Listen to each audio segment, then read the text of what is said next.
kahit ang daming asukal. O rin, parang hindi ko malasahan yung tamis.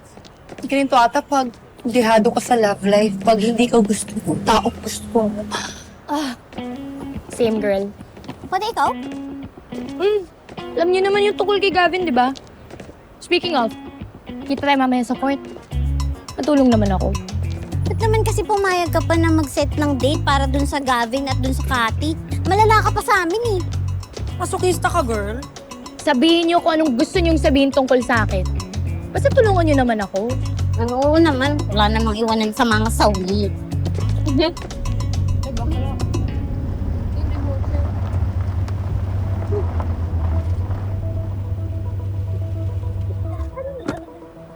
Anak, hali ka na. Sarado yun. Excuse me. Hi. Atoy. Say hi to Dad, anak. Daddy!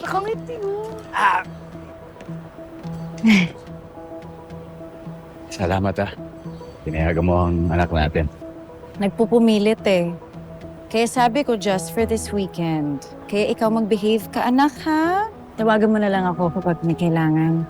Sana hindi ko pagsisihin itong desisyon mo. Bala. Tonette, thank you naging understanding ka sa sitwasyon namin. Swerte ni Atoy to have you as a girlfriend. Girlfriend? Hindi sila. Hindi. Hindi naman Ganun ba? Talagang ginanong pa talaga ako. Akin na yung pera ko na nilibre ko ng banana mo. Grabe to. Eh bakit totoo naman yung sinasabi ko Miss Audrey, hindi ho sila ni Atoy. Hopya lang talaga to si Tonet. Buti na wapya kasi sa dinulo. Siya nga pala si Ame. Si Ame at saka si Carla. Anak ni Manang Sita. Yan. Sige, ikaw nang bahala. Bye, anak. Love you. Salamat Magalala. Bahala sa kanya.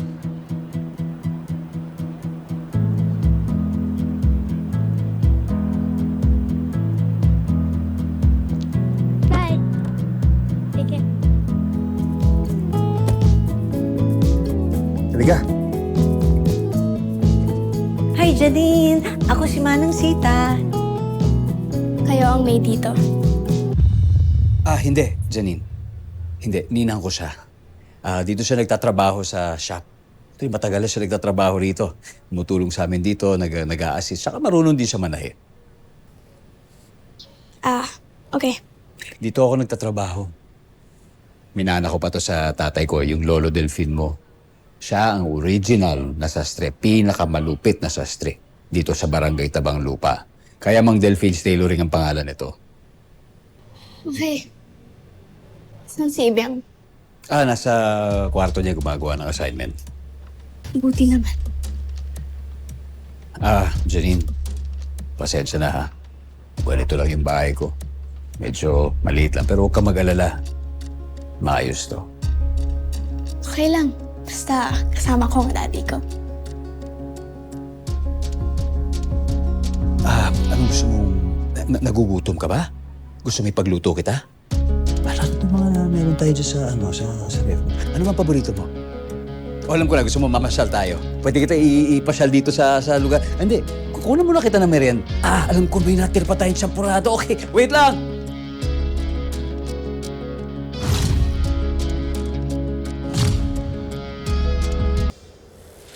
Dinay-dinay pa si Ato.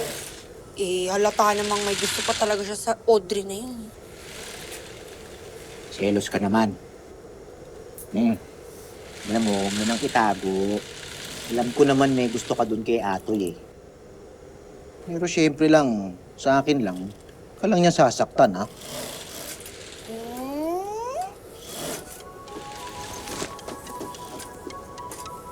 Sweet-sweet naman ang kuya ko na yan! Kaya kuya kita Kuray. Syempre naman. Trabaho ng mga kuya yung protektahan yung mga nakababata nilang kapatid. Salamat kuya. Kaya kuya kita Love na love talaga kita. Oo na, sige na. Alam ko, love na love din kita. Pero kung hindi talaga ako gusto ni Atoy, okay okay lang. Eh di, maghahanap ako ng ibang lalaki. Isang tao lang naman yung importante sa akin at ayaw kong mawala eh. Sino? Ikaw! Ang ka talaga. Alam nga namang sino, alam nga namang siya.